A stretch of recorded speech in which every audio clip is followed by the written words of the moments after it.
బూచిపల్లిలో దారుణ ఘటన ఆలస్యంగా వెలుగులోకి వచ్చింది. సాఫ్ట్వేర్ ఇంజనీరింగ్ ను భర్త హత్య చేశాడు. కుటుంబ కలహాలతో భర్త నాగేంద్ర భరద్వాజ భార్య మధులతను ముక్కలుగా నరికి హత్య చేశాడు. గ్యాస్ లీకేజ్ చేసి ప్రమాదంగా చిత్రీకరించే యత్నం చేశాడు. మధులత తండ్రి రంగనాయకులు ఫిర్యాదుతో పోలీసులు కేసు నమోదు చేసి నిందితుడిని అరెస్ట్ చేసి రిమాండ్ తరలించారు.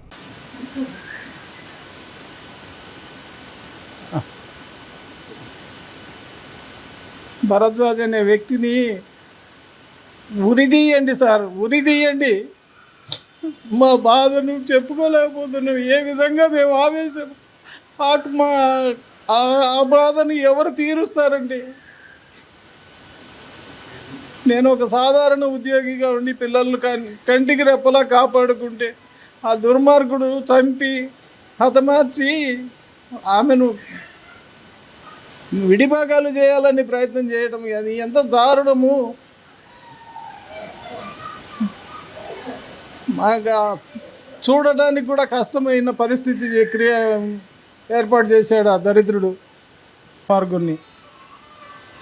వాళ్ళు సమాజానికి మేలు చేయడానికి న్యాయం వైపు నిలబడండి అని పోలీసు వాళ్ళని కోరుకుంటున్నా.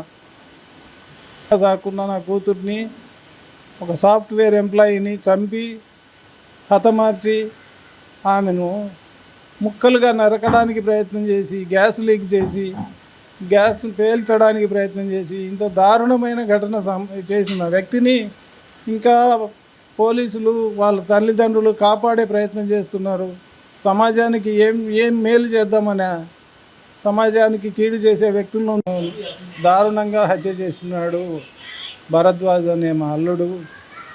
ఆ విషయాన్ని మేము జీర్ణించుకోలేకపోతున్నాము. అతన్ని కఠినంగా శిక్షించండి, వీలైతే ఉరేయండి, సమాజానికి మేలు చేయండి.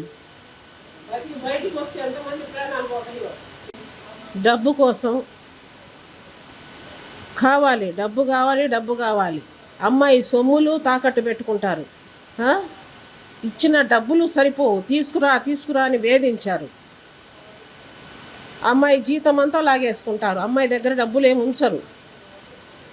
ఇది వాళ్ళ పని. అమ్మాయిని ఎప్పుడు సాధిస్తుంటారు. ఫోన్లలో అమ్మాయి చాలాసార్లు బాధపడేది. నేను వెళ్ళినప్పుడు కూడా ఆ అబ్బాయి వాళ్ళు కొట్టారు అమ్మాయిని. అలా హింస పెడుతున్నారు అమ్మాయిని. హింస పెట్టి గొడవలు పెరిగిపోయినాయి. చెప్పుడు మాటలు చెప్పిద్ది వాళ్ళమ్మ. ఇలా గొడవలు పెంచారు. చెప్పండి. నా పేరు సాయి రంగనాథ్ అండి. మా చెల్లెల్ని అతి కిరాతకంగా చంపారండి. మా చెల్లెల పేరు మధులత. అతి కిరాతకంగా చంపింది తన భర్త నాగేంద్ర భరద్వాజ్. మే 4న ఈవినింగ్ చంపేసి అమ్మాయిని బాడీ చిక్కకుండా పీసెస్గా కట్ చేద్దామని ట్రై చేసి కుదరక 2 గ్యాస్ సిలిండర్లు రిలీజ్ చేసి ఇల్లంతా కిటికీలు అన్నీ మూసేసి తను బాబుని తీసుకొని వెళ్ళిపోయాడండి. ఇది తెలిసి అపార్ట్మెంట్లో నైబర్స్ గేట్ అన్ని బద్దలు కొట్టిపోయి గ్యాస్ ఆఫ్ చూసేసరికి అమ్మాయి రక్తపు మడుగుల్లో చనిపోయి ఉందండి.